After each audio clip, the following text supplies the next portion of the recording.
তার হালাল ইনকাম থেকে একটা খেজুর পরিমাণ যদি কিছু দান করে, আর আল্লাহ হারাম গ্রহণ করে না, তাহলে আল্লাহ সুবহানাহু ওয়া তাআলা কি করে? ফাইন্নাল্লাহা ইয়াকবালু বিয়ামিনিহি, আল্লাহ সুবহানাহু ওয়া তাআলা সেই দানটাকে তার ডান হাতে কবুল করে। সুম্মা ইউরাব্বিহা লিসাহিবিহি কামা ইউরাব্বি আহাদাকুম ফালুওয়াহু আও কালুসাহু হাত্তা তাকুনা মিসলাল জাবাল আও আযামা। রাসূল সাল্লাল্লাহু আলাইহি ওয়াসাল্লাম বলেছেন, যেই ব্যক্তি একটা খেজুর পরিমাণ হালাল টাকার কিছু যদি কোনো ব্যক্তি দান করে, আল্লাহ সেই দানটাকে তার ডান হাতে গ্রহণ করে এবং কিয়ামত পর্যন্ত সেই দানটাকে আল্লাহ লালন পালন করতে থাকে। লালন পালন করতে করতে এত বিশাল আকৃতি করে দেয়, রাসূল বলছে হাত্তা ইয়াকুনা মিসলাল জাবাল, একটা পাহাড় সমান পর্যন্ত হয়ে যাওয়া পর্যন্ত আল্লাহ এটাকে পালতে থাকে। অন্য বর্ণনায় আছে আও আযামা, এই পাহাড় চেয়েও মহান করে আল্লাহ সুবহানাহু ওয়া তাআলা তার জন্য সেটাকে পালতে থাকে। যেভাবে তোমাদের কোনো ব্যক্তি একটা উটের বাচ্চা, একটা ঘোড়ার বাচ্চাকে পালতে পালতে একটা ঘোড়া, একটা উট বানিয়ে ফেলো, আল্লাহ সেইভাবে এটাকে লালন পালন করে। তার মানে এই হাদিসের মধ্যে কি আছে?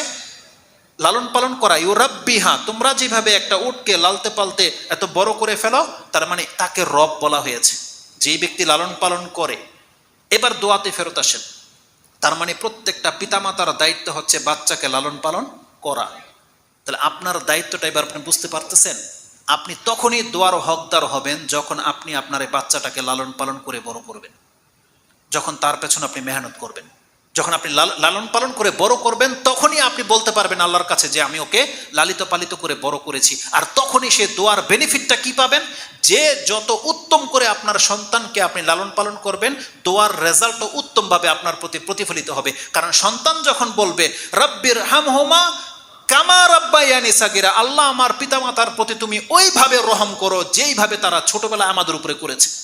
অতএব কোনো পিতামাতা যদি তার সন্তানের উপরে রহমতটা অঢেল করে, তার জীবনের সর্বপ্রচেষ্টা দিয়ে সন্তানকে মানুষ করে, তাহলে এই সন্তান যেদিন তার মুখ থেকে বলবে আল্লাহ তুমি আমার পিতামাতাকে ওইভাবে রহম করো, তাহলে আল্লাহ আপনাকে ওইভাবে রহম করবে। তাহলে এই আয়াতটার মধ্যে প্রত্যেকটা পিতামাতার দায়িত্ব কি এটা আল্লাহ উল্লেখ করে দিয়েছে, যে আমাদের দায়িত্ব আমাদের সন্তানদেরকে লালন পালন করে বড় করতে হবে। এবং সন্তানের শিক্ষার কথা যখন আসবে, তখন কি আসবে? তখন সূরা লোকমান আপনি পড়ে নিয়েন, যেটা সব বক্তাই বলে থাকে, সবারই একটাই আয়াত, যে লোকমান আলাইহিস সালাম তার ছেলেকে বলেছিল ইয়া বুনাইয়া লা তুশরিক বিল্লাহ ইন্না শিরকা লাযুলমুন আযীম। এটা হচ্ছে আপনার উপরে লাজিম দায়িত্ব, যে প্রত্যেকটা পিতা তার সন্তানকে তার রব সম্পর্কে জানাবে। এটা আপনার উপরে ফরজ দায়িত্ব।